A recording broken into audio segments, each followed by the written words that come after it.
The Legend of the Eight Immortals. Chapter 30. Snail Shell Debts and the Clam Palace Challenge Stage. Now, the two demons, Ling Shuzi and Kong Kongzi, in their blind ambition to assassinate Iron Crutch Li, had transformed into a mosquito and an ant to infiltrate the snail shell Dao field. Little did they know, their plot was over before it began. With a mere flick of his power, Iron Crutch Li drew them into his spirit gourd, trapping them instantly. He then stripped them of every immortal artifact they had spent centuries of agonizing effort to refine, seizing their treasures as easily as if they were mere forfeits. After subjecting them to a harrowing bout of illusory punishment, the two demons were reduced to trembling wrecks, prostrating themselves until their foreheads bled. Only then did Iron Crutch Li withdraw the gourd illusion domain and cast them out. A gust of immortal wind swept them away, dumping them unceremoniously back within the clam gate. Opening their eyes, the pair were seized by a whirlwind of shock, relief, and lingering dread. By nature, Iron Crutch Li was profoundly benevolent. Since he escaped their treachery, he sought to use this encounter to stir their conscience, hoping they would repent and align themselves with the supreme mandate. This would have been a magnificent act of devotion. Yet the two demons remained hopelessly deluded. Beyond their frantic pleas for mercy, they uttered not a single word seeking enlightenment. Realizing these two beasts truly lacked good roots, Iron Crutch Li simply cast them back to the wretched place from which they came. Relieved to be alive, the two demons bowed frantically toward the void, offering desperate thanks for the grace of rebirth, before scrambling back to the inner hall in utter disarray. The old Zhao and his assembly of over 10 demons had been waiting with gnawing anxiety. At the sight of their wretched condition, a wave of alarm struck the group. Mingmingzi was the first to break the silence. "Looking at your state, it is plain you have suffered a devastating blow." Tong Xuanzi, the cicada demon, cared for nothing but his spirit bottle. He pressed them hurriedly. "Brothers, you're back. Did you recover the spirit bottle? Are the two captives still within? Are they dead or alive?" Ling Shuzi gestured wildly, his voice cracking. "Say no more. Today we have suffered a humiliation unlike any other. Look, every one of our immortal artifacts has been stripped away." He recounted the grim details of the humiliation arc, leaving the crowd stunned and speechless, staring at each other in hollow silence. The old Zhao let out a roar of fury. "I never dreamed you two would suffer such a defeat. That lame rogue has grown far too arrogant. Mark my words, I shall go once more to invite the Grand Master of our sect. We must cut him down once and for all." At these words, the demons were swept with a dark joy, raising their voices in praise of the old Zhao. Just as they were about to set out, the sound of celestial music echoed from above, accompanied by the piercing cries of cranes soaring through the vast sky. The old Zhao, struck by doubt, muttered, "Is yet another immortal coming to their aid? If so, we truly have no choice but to summon the Grand Master." Before he could finish his sentence, a lesser demon rushed in to report, "2 lords and a lady have arrived, requesting an audience. They are waiting at the gate." A wave of joy swept over the old Zhao. He sensed these were fellow cultivators from his own side, coming to bolster their ranks. He and the assembly of demons hurried out to greet them. It was indeed the first-generation disciples of the Interception Sect, Hu Niu Bo and Hu Haishan, along with a female immortal of the Bai clan. Having heard that a Dao field was being established within the snail shell and that figures from both sects were gathering, they feared their own kind might suffer. Thus they had come under the explicit mandate of their grandmaster to take charge. The old Zhao and his demons performed a grand ritual of greeting. Sun Hu immediately inquired about the state of the conflict and the scheduled date for the rival Dao field. After hearing the report of how Ling Su Zi and the other two demons had suffered such a humiliating defeat, the old Zhao added, "The ceremony was originally set today, but because many of their allies have yet to arrive, it has been postponed by 10 days. It will likely commence by the 20th of this month." Upon hearing how Ling Su Zi and the others had been tormented, Niu Bo roared in fury. "How dare those under Grandmaster Lao Jun insult our sect? Now that we are here, we shall erect a challenge stage on the Great Clearing tomorrow. Let them come one by one to meet their deaths. If no one dares to face us, we shall shatter that snail shell to pieces and drive that Madame Loi Yuan ashore. Not for a single moment shall she remain within 500 miles of Huaihai village. Brothers, what say you?" Sun Hu let out a cold laugh. Iron Crutch Li may have some cultivation, but after only a few years, how great can his mastery be? Once he knows we have arrived, he is sure to seek higher powers to aid him under the sea. While we send word to challenge them to the stage, we should also personally guard the vital passes. If that fellow tries to leave the sea to summon reinforcements from the mountains, we shall intercept and capture him, avenging our 3 fellow cultivators in one stroke. At these words, the demons were filled with irrepressible joy, their faces beaming as they voiced their unanimous praise. Immediately, a grand welcoming feast was laid out within the clamshell. Meanwhile, a lesser demon was dispatched to the snail shell to deliver the formal challenge. Juexian received the challenge and hurried to meet Iron Crutch Li, accompanied by Huitong and Zhang Guo. After reading the letter, Iron Crutch Li let out a soft laugh. "A challenge stage beneath the sea, truly a rare tale. It is a pity, however, that so many fellow cultivators must endure this tribulation, a painful sight to behold." The others understood his meaning and nodded in silent agreement. Huitong asked, "Shall you summon several immortal masters for aid?" "No need to summon them," Iron Crutch Li replied with a smile. "Our reinforcements are already on the road." Sure enough, before long, Wen Shi, Piao Miao, Guang Cheng, and Yun Zheng, all Zhenren of high standing, arrived alongside Wen Mei Zhenren. Iron Crutch Li, Juexian, and the assembly went out to welcome them into the Dao field. Wen Shi smiled at Iron Crutch Li. "The Grand Master has heard of your excellent leadership and your heart of benevolence. He speaks very highly of you." Iron Crutch Li, struck by a mix of awe and humility, replied, "To receive the Grand Master's grace is a debt I shall feel in my very marrow. I shall never forget it in this lifetime. And that you, my fellow cultivators, have come to aid me, it moves me beyond words. Yet, I recall the Grand Master mentioning in the palace that at the critical moment he himself might come to offer guidance. I wonder, will that truly come to pass?" The other immortals laughed. "This is your unique karmic destiny, to receive such extraordinary cultivation from the Grand Master. Who else could hope to match it?" Zhang Guo then came forward to pay his respects to Wen Mei Zhenren. After examining his cultivation, the Zhenren noted the thick Dao Qi on his face and his immortal spirit. With a sigh of approval, Wen Mei said, "The twin paths of immortal fate are truly beyond explanation. Though you come from humble origins, to have received such elevation means the storms have passed. You may now focus solely on the Tao. In a few centuries you shall achieve enlightenment.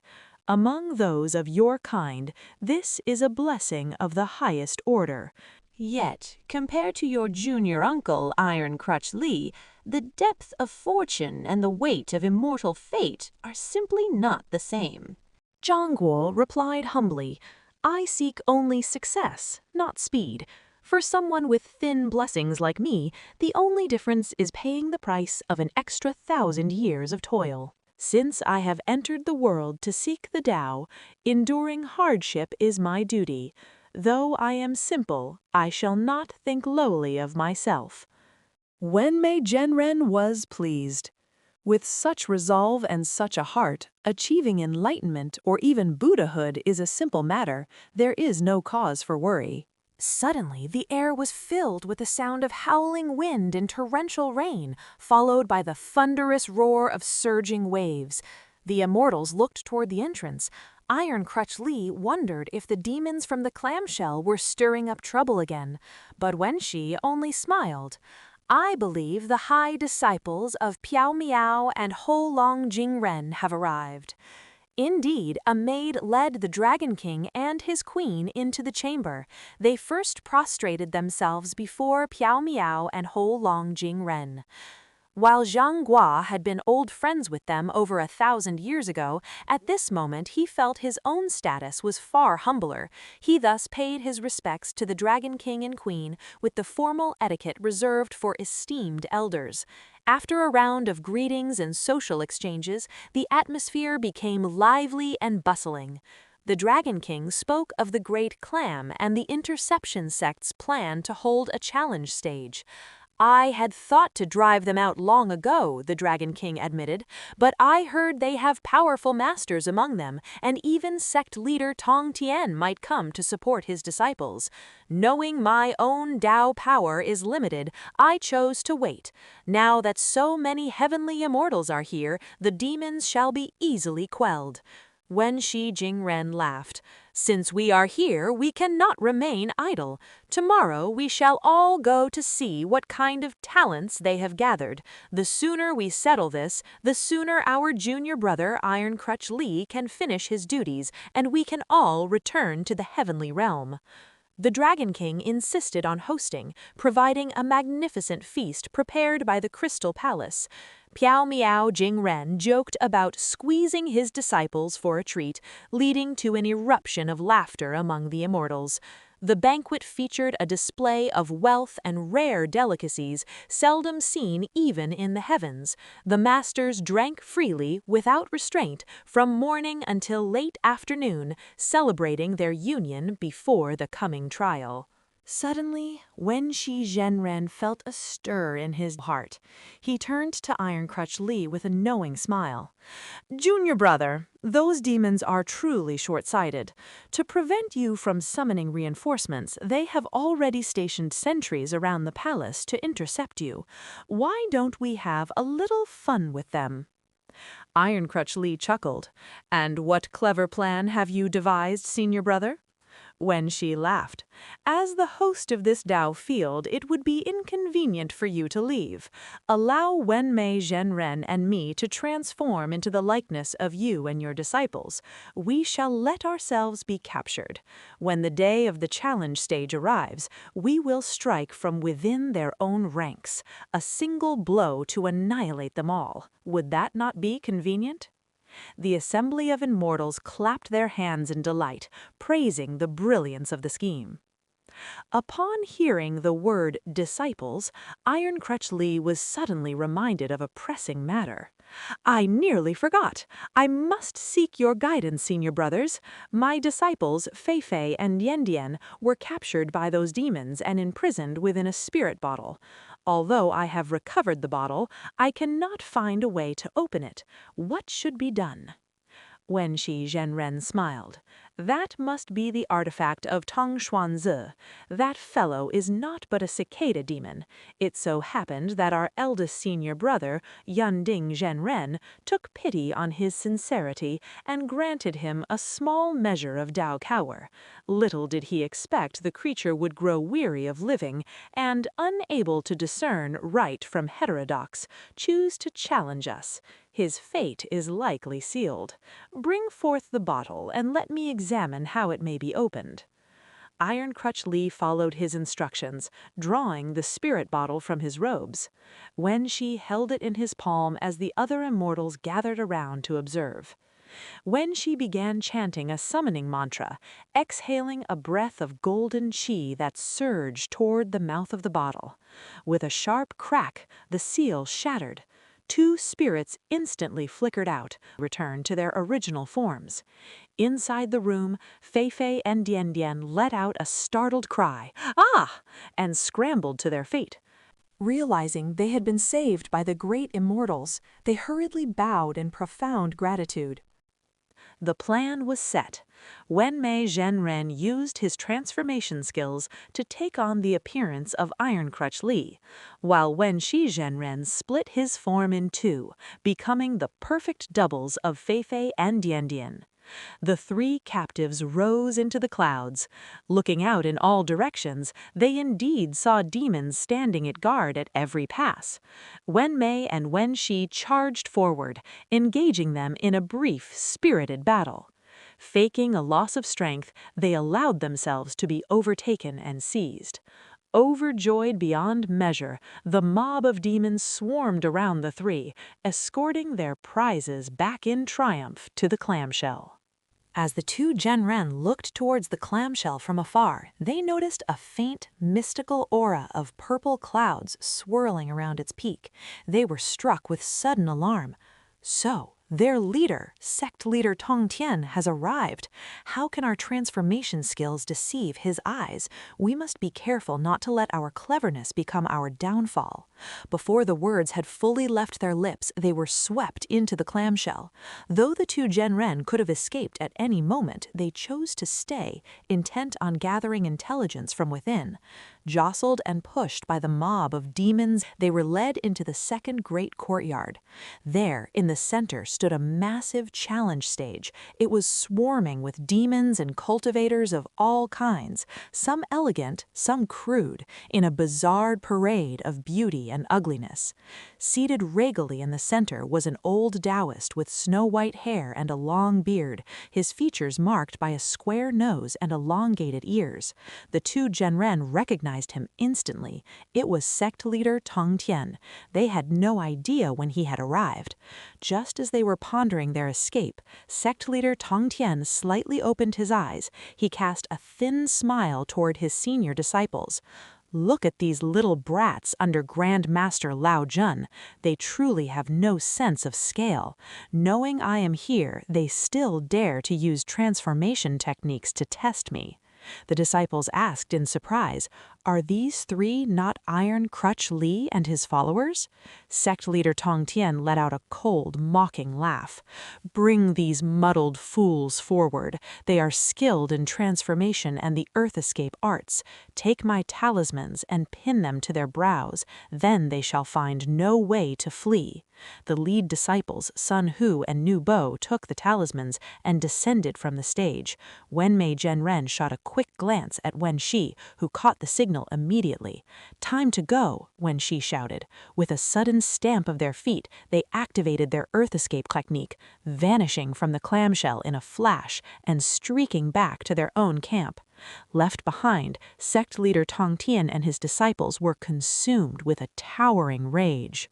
The next day, a formidable assembly of over 10 immortals, including the 4 Zhenren, Wenxi, Wenmei, Piao Miao, and Huolong, alongside Guangchengzi, Yunzhangzi, Iron Crutch Li and his disciples, Hui Tong, Zhanghua, and Juishan, set out for the clamshell. Upon the challenge stage, sect leader Tongtian sat regally as he had the day before, remaining motionless as they approached. Wenxi Zhenren stepped forward, his voice ringing out with authority. "Uncle Tongtian, though our 2 sects follow different paths, we are both beings beyond the mortal dust, bound by the Tao. Our fellow cultivator Juishan, burdened with the heavy karma of his past life, sought only to establish a Tao field for a few days to liberate wandering souls. This is an act deeply aligned with reason and the supreme mandate. I fail to see how we have offended you, uncle, to the point that you would grace this place with your presence as if facing a great enemy. What is the cause of this?" Sect leader Tongtian remained silent, but from his side the two generals Niu Bo and Sun Hu flashed forward, shouting in unison. Wen Shi, Wen Mei, cease your nonsense. Since you know we are all fellow cultivators, you should show mutual respect and kinship. Instead, you constantly slander our sect, claiming we are not of humankind. Are the disciples under Wen Mei any more human? You must know that heaven's will loves all life equally. Whether human or beast, one's status depends solely on one's cultivation. How dare you insult us based on our origins? Niu Bo stepped closer, his voice growling. Our sect has always been magnanimous and sought no trouble with you. Yet that minor spirit Loi Yuan knew not her place and sought to defy Brother Zhao. Even though he was once her son, 1,000 years have passed and generations have changed. Why cling to such ancient debts? Thus, our sect leader has shown great mercy and come to his rescue. If you are wise, return to your mountains immediately and hand over that snail girl to us for judgment. Do this, and all shall be forgotten. If not, I fear that you who came here in high spirits today shall return only as fallen souls. Hearing this, Wen Shi and Wen Mei both let out a long, echoing laugh. From what you say, it seems you hold this grudge simply because you believe we do not view your kind as human. And it just so happened that the old Zhao went to you with his complaints, giving you and your master an excuse to seek revenge. Is that it? Wen Shi's expression turned stern, his voice cold as ice. Setting aside whether what you heard is true, let us look at the old Zhao. This beast has committed every form of filial impiety and defied all reason. Even if he hadn't sought us out, we would have sought him, if only to rid the people of a great plague. Little did we know he would bring his troubles to our door. It is clear his karmic clock has run out. Thousands of years of cultivation are about to vanish into nothingness. That you would travel 10,000 miles to aid him in his rebellion shows you know nothing of the Tao and understand nothing of the great righteousness. We, for one, find your actions beneath contempt. At these words, Niu Bo and his kin were consumed by a towering rage. But as to how their fury would manifest, that shall be revealed in the next chapter.